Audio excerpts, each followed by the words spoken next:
Let us pray. Our gracious and most heavenly Father, we come to you to thank you for this day, a day that is a gift that we take for granted. We thank you for this time we can come together to be with each other and to learn more about all the great things we can do in our community. We thank you especially today for President Kerry and her time and her passion and her commitment and her dedication and her patience over the last year, that she led us through some incredible things, and we just ask that you lift her up, and we thank her so much for all that she did for us. Today we also look to a new year, a fresh start. Please give each Rotarian the energy and the love for this organization to start a new year and to have that passion and drive to do great things. We lift up President Stephen. We ask you to be with him, be with his family. We thank his employer, we thank his family, his wife Lindsay and their children for graciously sharing him with us, as we know this is a huge time commitment. Please be with the Rotarians who are not with us today. Be with anyone who is sick or suffering. We thank you for the rain, as we so desperately needed it, but we ask that you be with those who may have been affected by the storms. Please bless this food to the nourishment of our bodies and us to your service. In Christ's name we pray. Amen. Thank you, Meredith. Meredith was in charge of our invitations this year. Thank you so much. You did a wonderful job. Looking forward to next year. And then I'd like to ask Cindy Giles to come up, and we're going to do visiting Rotarians and guests. So if you have a visitor with you, if you would please stand, and if somebody will come up and get the microphone. Good afternoon, everybody. I hope you're all well. Thanks for letting me come up here again, and please remember to go vote tomorrow. We have one visitor, Rotarian, today, and I don't even know if this counts anymore. Jim, when are you going to pay for a membership and just join our club? Jim Hudson is here, everybody. Jim, thank you.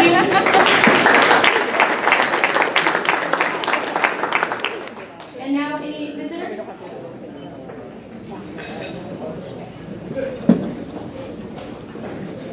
Hi, I'm Jerry Bright, and pleased to have with me today Debbie Yoho, who is a former public Rotarian and no stranger to me.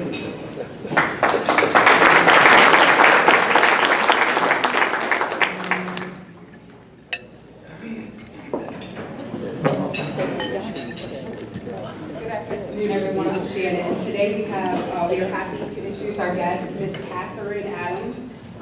Please help me welcome.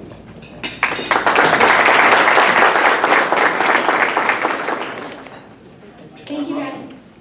I'm Rusty DePass, and my guest today is Bob Helms, who's been here with us before. He still won't sit with me, but he found some people he didn't want to sit with, so that's fine. And a retired executive with Exxon.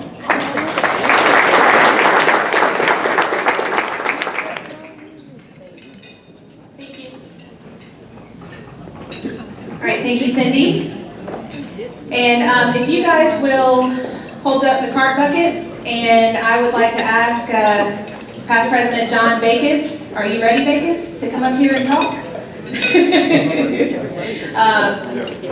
He's got some information about an upcoming gala that will help with the cart fund, and he's got to get his notes, but this is coming up very soon, and I hope that everybody will consider attending this event. This is a really important event for our district and for CART in general. Hey there, I'm sorry for the delay getting up here, but she moved me on the agenda, and I had a mouthful of food when she called on me, so I apologize for that.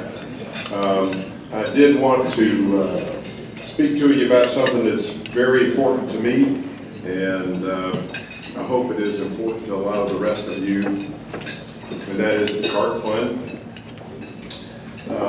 I'm here to give you an update on the CART Fund annual meeting, which happened on May 7th. And it is an annual meeting where all of the board of the CART Fund come together and present grants from that year. And it was the 19th annual meeting of the CART Fund. This year, the CART Fund gave out 5 grants totaling $700,000. That brings the 17-year total to $7.2 million in grants that have been handed out to grants. Primary grant of $250,000 was given to Dr. Terrence Town, a researcher at the other USC, the Left Coast USC. His research is targeting a gene that affects the immune system, and he is hopeful that it may, using the immune system, be able to reduce or reverse the buildup of plaque in the brain, which is, you know, I'm sure causes Alzheimer's disease, or is one of the causes of Alzheimer's disease. While I'm talking about that, I want to ask you, did anybody hear the news? It was all over the news last Thursday and Friday about some new research that was put out about herpes virus in the brain, and they found a very high correlation in the brains of deceased Alzheimer's patients with a herpes virus they found in the tissue of the brain. That's important, really important, I think, because the correlation was very high. But what I want to tell you about is that a researcher a number of years ago got a CART grant, and that researcher was the one who discovered that there was bacteria and virus in the brain. Before that, medical folks thought that the brains were pure, basically, were not infected with viruses and bacteria. And this CART researcher discovered that there were actually bacteria and viruses in the brain, which may have led to this most recent research, discovering the coincidence of herpes virus. So there may be something really good going on, and we just don't know what these grants that CART have given out have done over the years, whether they have led to something else or some benefit that may not be directly coming from that particular grant. There were 4 other outstanding researchers who got grants of $150,000 each, so 5 total researchers. There were 82 grant requests, and the research team that reviews all the grant requests said 60 of them were absolutely outstanding and were all meritorious of being funded, but there just isn't enough money to go around. So 60 excellent grants went unfunded. This year is the 20th year of the CART Fund, and the goal for this year is to raise and give out $1 million in grants for the year 2018-19. And I want you to remember that 100% of the money raised goes to research. There's no administrative cost taken out of the fund at all. And so for those of you who may not know much about CART, it is one of the few charities in the country that expends 100% of the money raised in the cause that it raises the money for.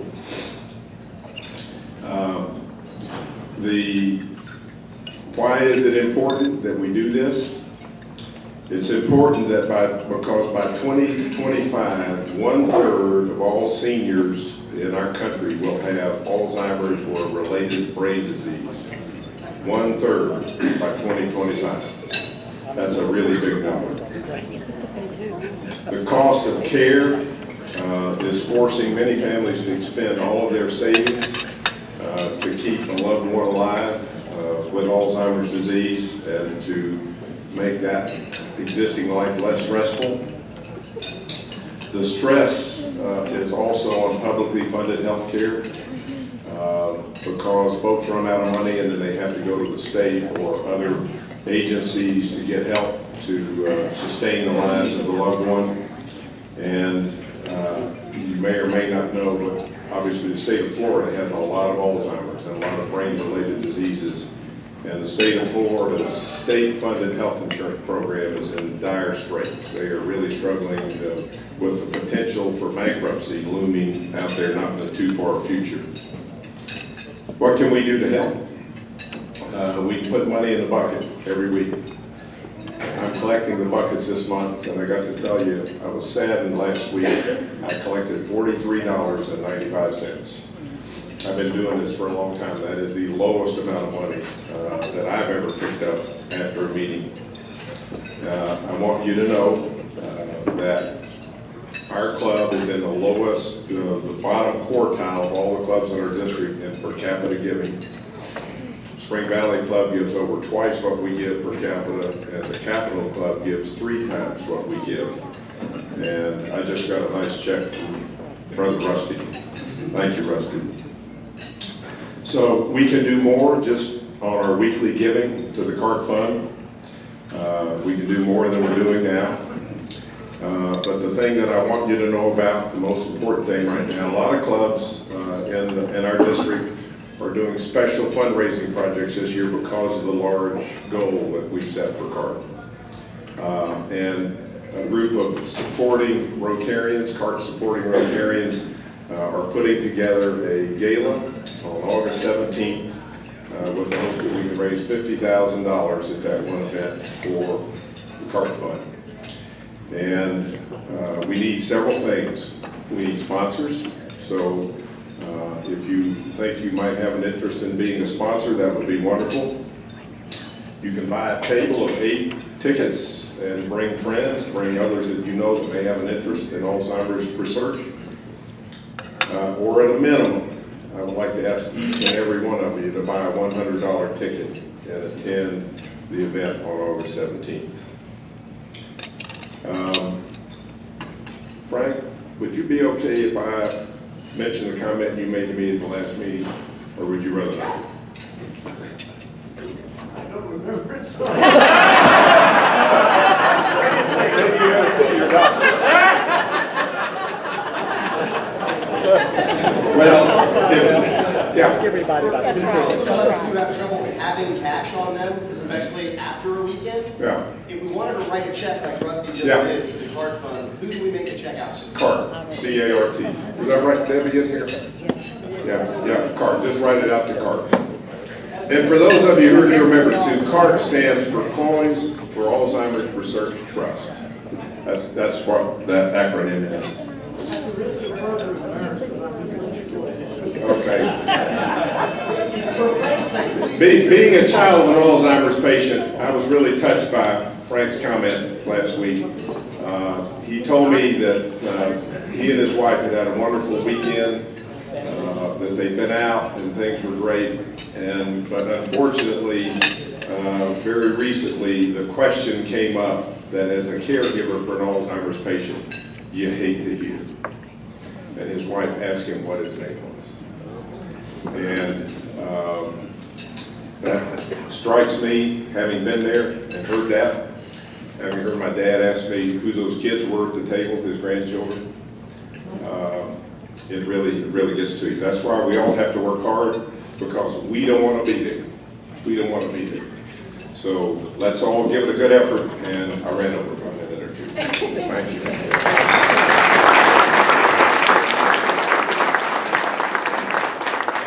I hope to see lots of familiar Columbia Rotary faces at this gala on the 17th. Now, I'd like to ask past President Howell if you'll come up. We have an induction. And Ms. Dott, if you and William will come up to the front, we're going to go ahead with the induction.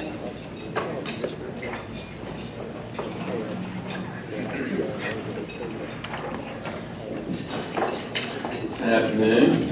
Dot, William, y'all come on up. We'll do a quick induction. I promise I will not run over.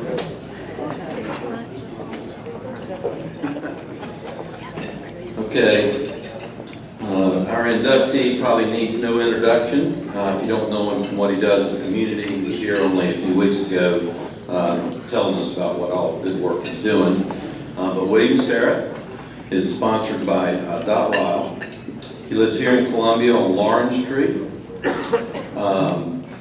He is employed by the Columbia City Ballet as the Executive Artistic Director. He got his education from the San Francisco Conservatory of Art, the Royal Winnipeg Professional School of Ballet, and the Advanced School of Fine Arts in Banff, Canada. If I'm saying that wrong, I apologize to my Canadian friends. He is the owner of Columbia Conservatory of Dance with approximately 200 students. Columbia City Ballet. He's been here in our city. This is obviously Doc writing this, not him. He has been here in our city. I'm going to try to read Doc Ryle's handwriting for years, and has brought incredible recognition to our arts. He is a winner of the highest medal in international ballet competition. He has also danced with the famous Joffrey Ballet and toured with 40 ballet companies in 29 countries. I am sure, William, that nobody else in here has ever done that. His interests and hobbies, he is a founder and volunteers with the AIDS Benefit Foundation and loves to read. He has 2 sisters that live out of state, and he is now going to join our Rotary Club. William, welcome to Columbia Rotary Club.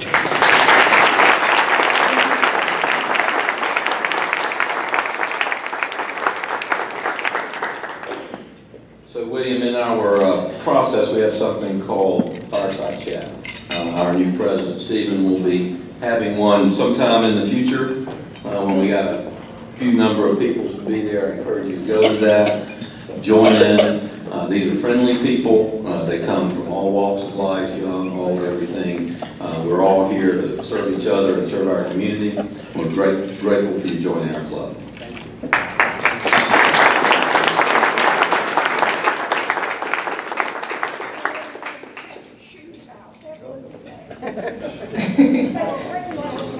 Welcome, William. We're glad to have you here. Now, we've got some Paul Harris presentations to do before we get to the transition. So if you will come up. Robin, thank you so much for the work you've done this year with the foundation. Appreciate you. President Kerry, it's been a pleasure to work under your leadership to increase and make our Paul Harris Foundation more aware of and also more relevant. I'm going to say this for the last time because I'm going to be turning this over to Mason Hardy. I was looking for Mason, there he is back here. Mason will now be in charge of Paul Harris Foundation. I know that you all are going to be as receptive to him as you have been to me in our requests for Paul Harris funding. And my last little word on that again is the reason I care so passionately for Paul Harris Foundation is because I'm one of those who has not served abroad. Some of you have, and I think that's wonderful. I have not, but the money that I give to Paul Harris and that you give not only works here in the United States, but more importantly, it works worldwide in places that we cannot go, places that a lot of us would not want to go. And there are those people, Rotarians, a lot of them, but then there are those that work under the foundation that serve in undeveloped countries and serve a wonderful purpose. So keep that in mind.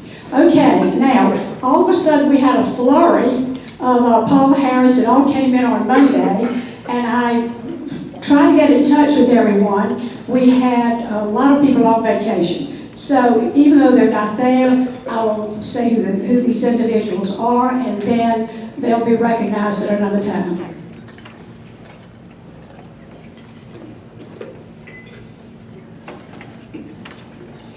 Kay Shaw, she is on vacation. I left a message. Kay is not here, okay? I'm going by year. Oh, well, let me back up.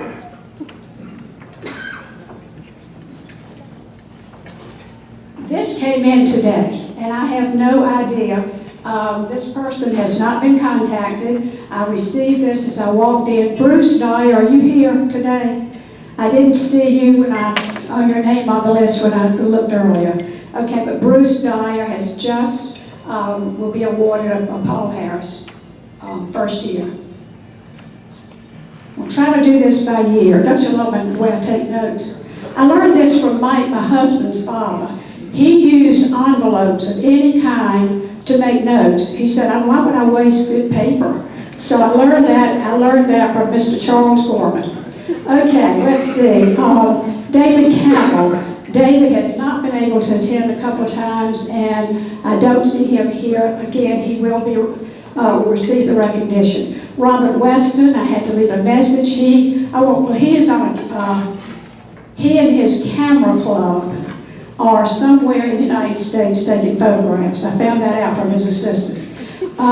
Jim Smith. Yay, Jim is here. I did talk with Jim. Jim, if you'll come forward, please. Jim is receiving his Paul Harris Plus 2.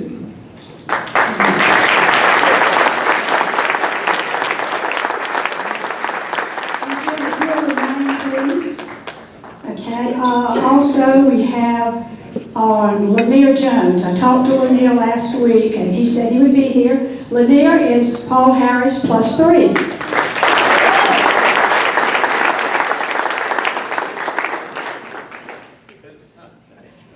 And Carl Roberts. Carl is Paul Harris Plus 4. Carl.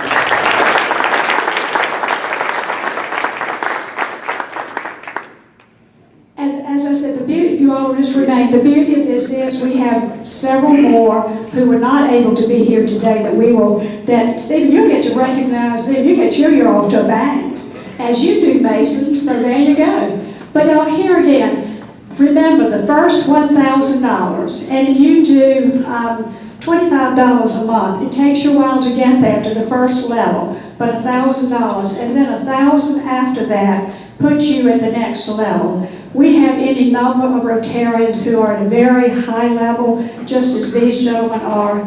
And I just encourage you this next year to really look at the foundation, study it, understand what it does, and really become passionate about it, because it is the foundation that can do things nationwide that we as individuals cannot do, but have a tremendous way of contributing. So thank you all very much.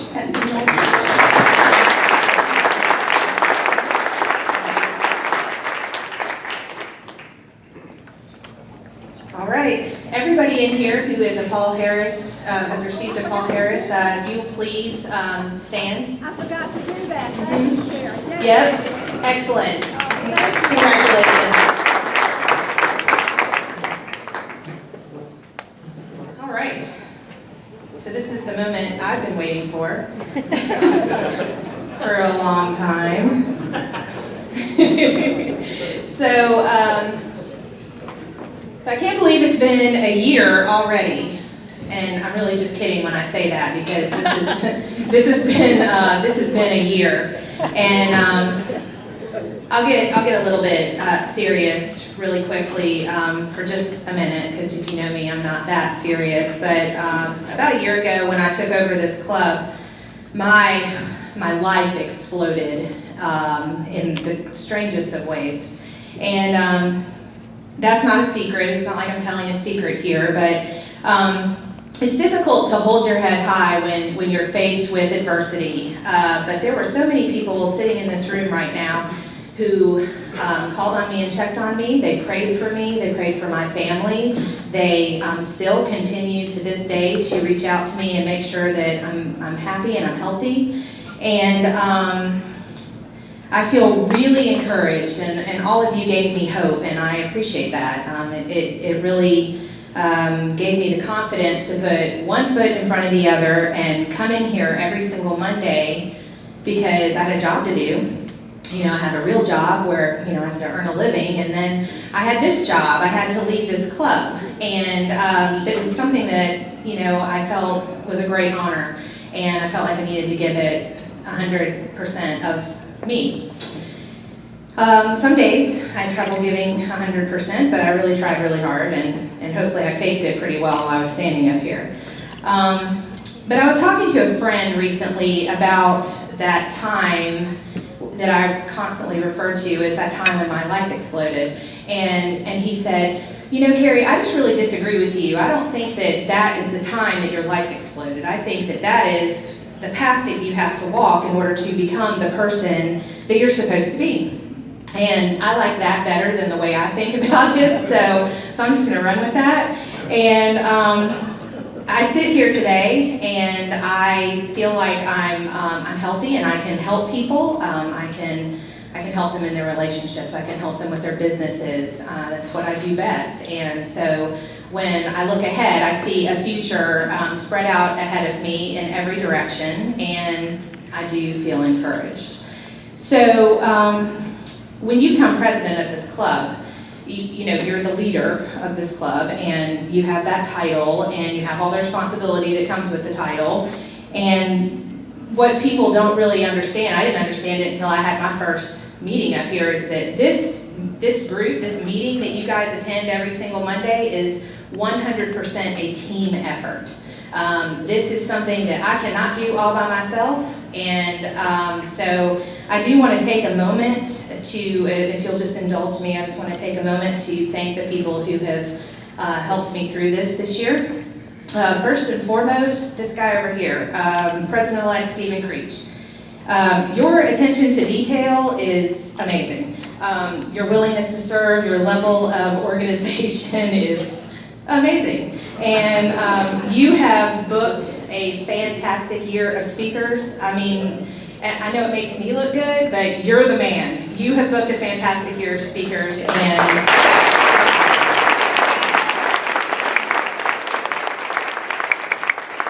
so you're someone I look up to, and I'm not going to steal any of your thunder here, but you guys just wait till you see what this guy has planned for our club in the next 12 months. It's pretty amazing and impressive, and I think you're going to be the one to take us to the next level, and I can't wait to support you from like that table right back there.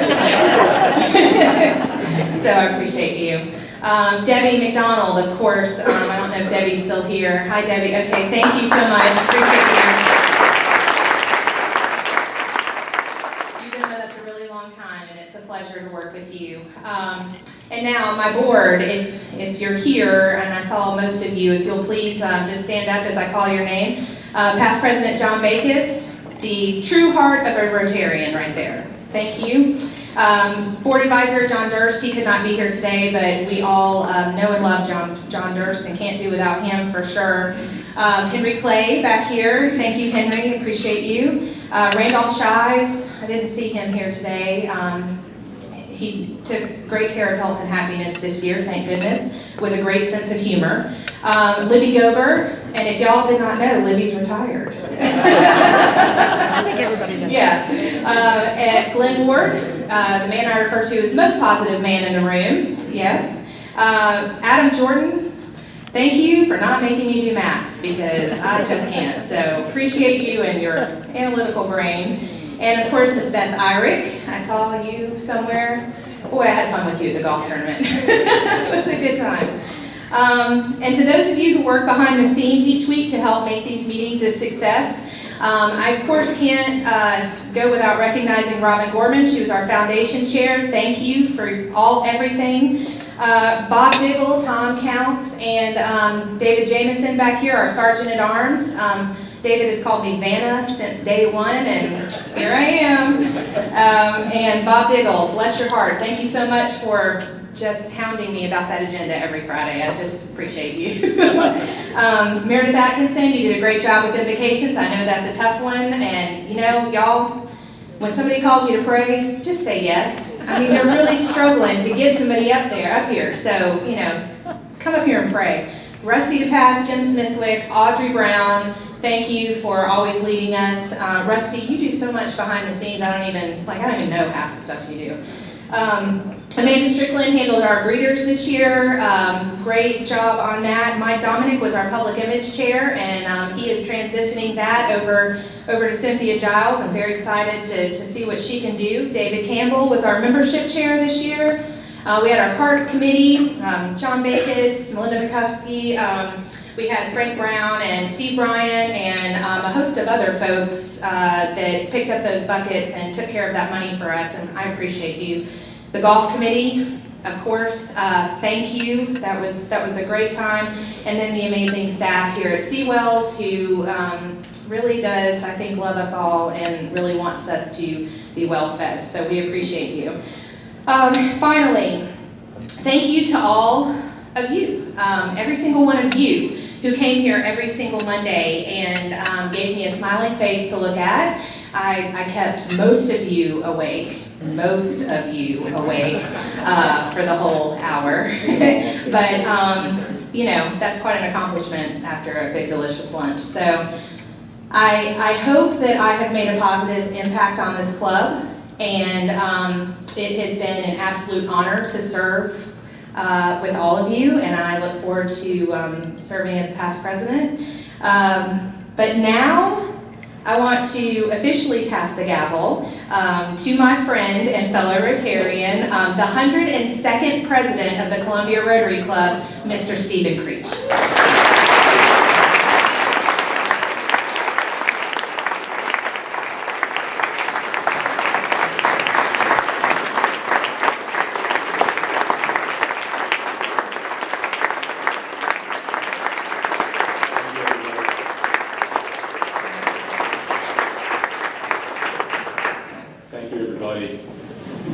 Thank you for the standing ovation. Thank you for the kind words, President Kerry, or past President Kerry. I guess that sounds kind of good to you right now.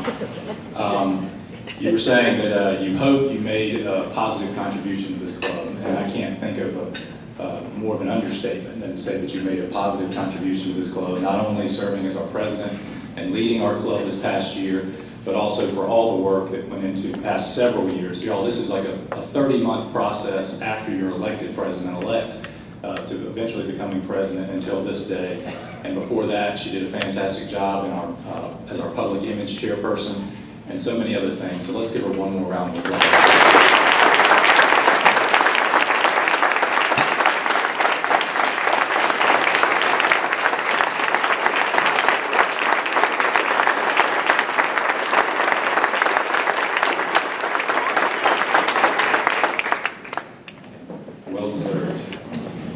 This really is an honor for me to become the president of Columbia Rotary Club. 9 years ago, I had moved to Columbia and was having a conversation with John Johnston at Fuji, a Japanese restaurant on Rosewood Drive. And John brought up Rotary to me and invited me to come as his guest. In September will be 10 years since I've been a Rotarian. John, I want to thank you for sponsoring me to join this club. I want to thank everybody in this club for what you do for me, for what you do for the club, for what you do for the community. It makes a big difference. There are a couple people who are not here that I'd also like to thank that have been mentors for me in Rotary. Mark Sullivan, past President Mark. You can always call Mark if I ever had any questions. And certainly John Durst, past President John, serving as our board advisor, and has really been a steady hand working behind the scenes throughout the years. Today, what I want to talk about briefly is just a review of our club leadership for next year. And I also want to talk a little bit about our plans and some of my goals for next year. I'll tell you, I appreciate you coming. As the person who put on the programs, I look out and I see how many people are here. And I told Seawells to leave out 4 extra tables just so it would feel crowded. No, I'm joking. But I wanted to make sure that we could communicate our message, our goals for next year, and I really appreciate you making the effort to come and hear about that, because this isn't as exciting as a program necessarily, but it is important that we do it from time to time. And before I get started, I would like to introduce some visitors I have today that we did not introduce during fellowship. My wife, Lindsay, is here today. Lindsay is a speech therapist, and she's been at home raising our 3 kids for the last 8 years now. And she makes a lot of sacrifices so that I can do this and so that I can do other things with work. And honey, I love you and I appreciate all you do for me.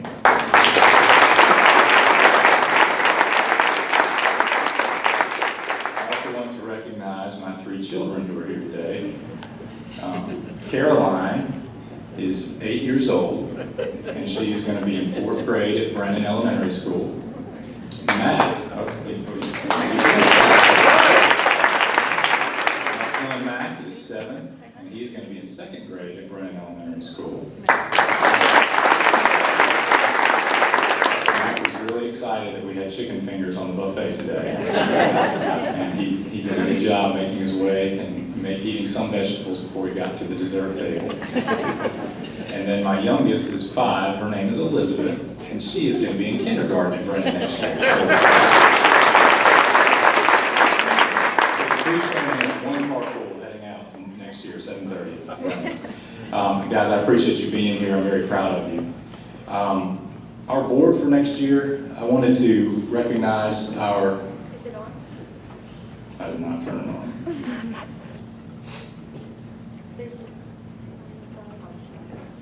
Hang on, guys. Yeah, it's on now, sorry.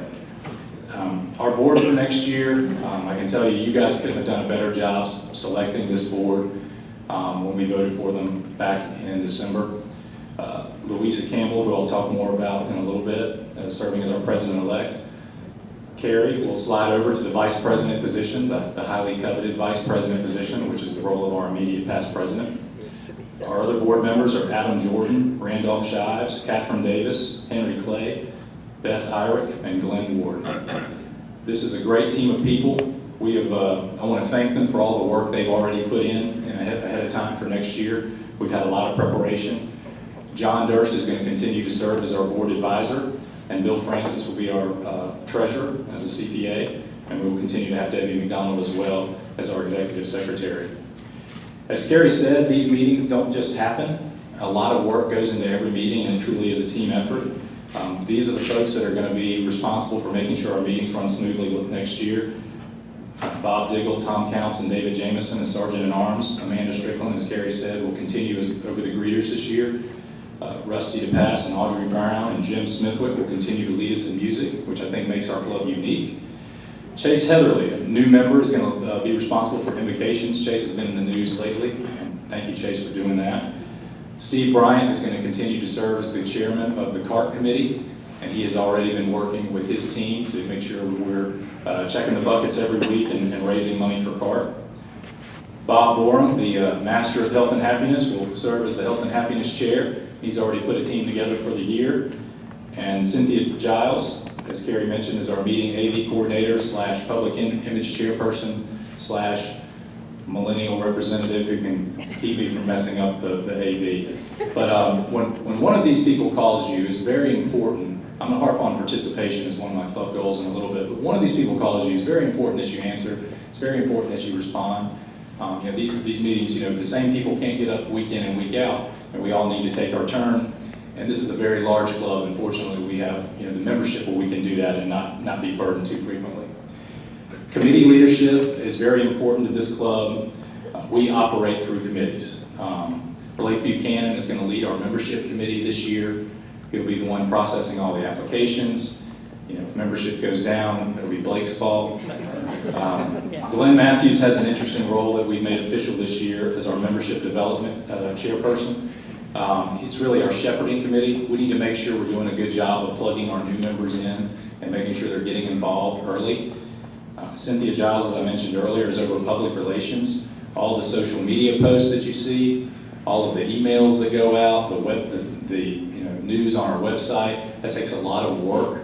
And I'm so glad that past President Kerry was able to recruit Cynthia for this club. It's been a huge win for us. Michael Kahn is a past president, and he is going to chair our Rotary Information Committee. We are going to have a much more disciplined approach to our fireside chats for our new members. We're going to have one later this summer at a date soon to be announced. So if you've never been to a fireside chat, I'm going to invite you to come. It'll either be at my house or in my neighborhood clubhouse, depending on the size of the crowd. But we want to make sure that we don't just induct new members, we want to make sure we're orienting new members. And Michael's done a good job of taking that on. He's going to work with our past presidents through the year to involve them more. I'm still looking for a Salvation Army bell ringing chairperson, so you might want to avoid me for a little while. Just teasing, it's going to be fun and it's going to be what we make it. Our Columbia Rotary Scholarship Foundation, which we're very proud of, Kay Shaw is going to head that. Mason Hardy, as you heard earlier, is going to take over the Rotary International Foundation, which sometimes people call it the Paul Harris Foundation, but it's the Rotary International Foundation. And Randolph Shives, who's on our board, is also going to be leading our socials throughout the year. Needless to say, with this team, I feel very confident in what we have coming ahead of us. Okay, so our goals for next year. I have 8 goals for this next year. First goal is continue good programs. As I said earlier, I know I'm not as interesting as a program, so I appreciate you all coming to hear about what we're doing, because it's very necessary that we take this time just with the club here to talk and to kind of level with each other. Good programs give you a reason to invite good guests, and good guests become prospective members. and that is the cycle that we have and we continue to survive on here. We are really known as a club that has great programs. And I can tell you, President-elect Louisa is way ahead of the game in planning our programs for next year, way ahead of where I was at this point last year, and I'm excited about what we're going to continue to have. This past year, I really want to thank everybody who helped me with programs. That was not an easy job, but it was not nearly as hard as I thought it would be. Many of you helped bring me speakers, you helped connect me to speakers, you volunteered to do the speaker introductions, and I can't thank you enough for doing that. I tried to have a very balanced approach in the kind of speakers that we had. This is just a summary list of some of the folks we had. You know, addressing local issues like we had with Dominion. We had a naturalization ceremony, which was really awesome, so thank you, Judge Joe, for doing that for us. You know, the eclipse was all the rage back in August, and we had a really cool program on that. And our club has certainly never been short on having elected officials or candidates to come. We've had one United States Senator, 2 congressmen, gubernatorial candidates, AG candidates, the AG himself. We also had business leaders from AT&T, Nephron, Hughes Development to talk about things that they're working on in the state. And you know, we had male and female executives represented. I thought it was really good. As limited as I am in this area, I tried to balance it out with arts and history from time to time. And I thought we had some really fantastic speakers. We had a World Series MVP. We had education representatives from the Citadel and from Palmetto College and Allen University and Midlands Technical College. The criminal justice system, I was looking back at the list at the end of the year, was really well represented. Jay Richardson, who was with the U.S. Attorney's Office and is now heading up to the 4th Circuit, I believe, in Richmond. We had SLED Chief Keel, Brian Sterling. You know, we covered big topics like the opioid crisis and the cleanliness of our rivers. These are the kinds of things that that you come here to hear about, I believe. And I want to continue that next year, and I think it's interesting that a lot of times it's not the big name speaker that brings the house down. It'd be the speaker you've never heard of, and you show up and you're pleasantly surprised. Those are the ones I hear the most about from you all, and I thank you for that. And sometimes our speakers even become members, like Rebecca Gunlockson, who's here today. So thank you, Rebecca, for joining our club after speaking to us this year. My second goal for the club is to increase participation. Retention of our membership really is our biggest struggle. We admitted over 20 new members this year, which is fantastic, and that's definitely a credit to President Kerry and to David and all the work that went into that. We've got to find a way to engage our new members, because the resignations, I've been in board meetings for the last 3 or 4 years, and the resignations that I see are people in year 2 through 5. You know, those are the people that haven't really been put into a place yet or that feel comfortable yet, and so they find a reason not to come. We all have the same amount of time, and I'm really hopeful that this membership development role is going to help with that. As I mentioned earlier, fireside chats, inductions, and orienting new members. I want to keep a very good club calendar, and I want to find a way to use our past presidents more as a resource. Michael Kahn is traveling, I believe he's in France today, but he'll be back soon. And he's already got a schedule of Rotary information moments that we're going to bring to you just to raise our club's level and knowledge of Rotary. My third goal for the year is to increase opportunities for networking and fellowship. If you don't come to the meeting early, before the bell rings, and I've been in this club 10 years, I've been in and out of active membership, I'll tell you, it's hard to get to know people. You know, it's hard to socialize, because once that bell rings, it's very formal. We follow a process, and there's a need for that because we're a large club. But I want to find more opportunity to do more networking at club meetings. I felt today was a great example of that, when we were able to, ring the bell 5 minutes late, and everybody could talk a little more. Also want to have better socials outside of here, and I've been talking to Randolph about how we can do that better. My fourth goal is to increase transparency. This is around our club financials, as well as our foundation assets, which many of you probably don't know much about if you're not on the board. Also around membership resignations, you see somebody at Rotary, then they stop coming, or you're there every third, or you miss 1 out of 3 weeks, and they're there every 4th week, and then next thing you know, you kind of don't cross paths, and you bump into them in the grocery store, and you find out they're no longer a member of the club. I think we need to make sure our membership knows who's in our club, who's on a leave of absence, and that encourages our members and gives us a chance to make sure people stay in the club. Regarding transparency, this is a list of our account balances at the end of May. The top line, Columbia Rotary Club Foundation, is our investment account plus our cash checking account that we have for our scholarship fund. And we should be very proud. That number is over $750,000.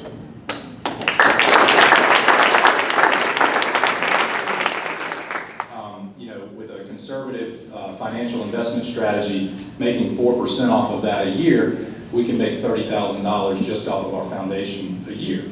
Now, we give two $20,000 scholarships away every year. And so there are 8 students at any one time getting $5,000 from us every year for their education. So that's $40,000 a year. So the delta between 40 and 30 is about give or take $10,000, depending on how the market is doing. So it's not that big of a burden that we have to fundraise. I just want to point that out. I think it's much smaller than you think, thanks to our predecessors that were smart in setting up this foundation. Our operating account at the end of May was just over $11,000. And while that sounds good, I'll tell you that in a quarter, we accrue about $13,000 worth of bills just from Seawells, depending on the number of people who come here for the meetings that have lunch. And we owe Seawells about that much money right now. So hopefully some AR is ready to come in.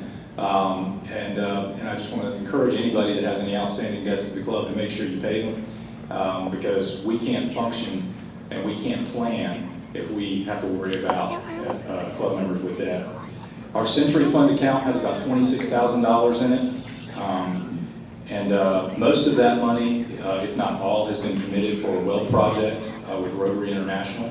But anyway, you now see that is how much money we have. I would not let the top line of the foundation money, which is restricted for education giving only, get in the way of your interpretation of how well this club is doing financially. I would look at the middle line and then listen to what I said about how many expenses we have month in and month out. My 5th goal for the year, I want to create new opportunities for service. I'd like you all to save the date, September the 22nd. That is a Saturday morning in September. The Gamecocks are at Vanderbilt. Clemson is at Georgia Tech. I am exploring and actually signed an agreement with an organization called the Outreach Program that does a food packing project. We would do it right here at Seawells. In 2 hours' time, we can pack 10,000 meals at a cost of 25 cents per meal. We have been tentatively accepted by the district for our Rotary grant, so they will cover half the cost of that. So they'll pay $12.50. The club will kick in $12.50. We'll have 10,000 meals that we will then be able to give to Harvest Hope and to the Richland One Backpack Buddies program, which they send food home with children on the weekends. I'm proud that I joined this club. I know we don't sell brooms and we don't sell onions, and I'm glad I'm not like my daughter here who's got a register with all the Girl Scout cookie sales on it, and I've got to chase people down. I don't want to do that kind of service work either, but hands-on service is important. It is an opportunity for fellowship more than anything, and it's something that's going to help bridge us from being an old club that's 101 years old to a new club. So I invite you to join me on September 22nd. You're going to be hearing more about that. And I would also think it'd be cool if we did a service project on MLK Day. That is a National Day of Service. It's still early to plan that, but I just want to throw that out there. My 6th goal for the year is around the district and Rotary International involvement.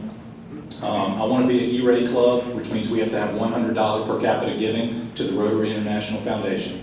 And at a minimum, every member has to give $25 in order for us to qualify. In the past, we've had to borrow from our fundraising money to cover that so that our club would qualify as E-Ray, every Rotarian every year. And the reason that's important is when I go to the district and ask for money, the first thing they want to know is, are you an E-Ray club? Are you doing your part? And I also want to make sure we have enough money in our budget to do important things like send our president or president-elect to the Rotary International Convention. It's going to be in Hamburg, Germany next year, and I think it's going to be a lot of fun. So, Cynthia, will you cue the video? We have about 4 minutes left, and I'm going to roll into my last goal here. I want to redefine our club fundraiser. Our golf tournament has waxed and waned over the years. Not everybody plays golf, and I think I've discovered an opportunity where we could really get in early at a really cool annual event that we wouldn't have to burden ourselves. Cynthia's going to pull this up for you. Anderson, will you cut the lights in the back, please? Those on the right, the last four. You ready for me to push play? Play.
What you just saw is a video of a bocce ball tournament down in Charleston. It's called the Bocce Bash. It's been put on 18 years in a row by the Special Olympics of South Carolina. Barry Coates is the president of the Special Olympics of South Carolina. Many of you know Barry. And I've been meeting with him over the past month to talk to him a little bit about partnering to do a fundraiser together. Barry is very excited about it. We have already been in touch with the Fireflies about using Spirit Communications Park, and they have given us 2 dates, and they're actually inviting us in, they're inviting the community in to do this. I don't know what we would do in year 1 with this tournament, but I'll tell you, this is a $100,000 fundraiser for the Special Olympics of South Carolina, and they're willing to share in the proceeds with us for the future if we are willing to participate with them. You know, this tournament cost them probably $10,000 to put on, so you can do the math and determine, you know, there's plenty of money there to make this a worthwhile adventure for them and for us.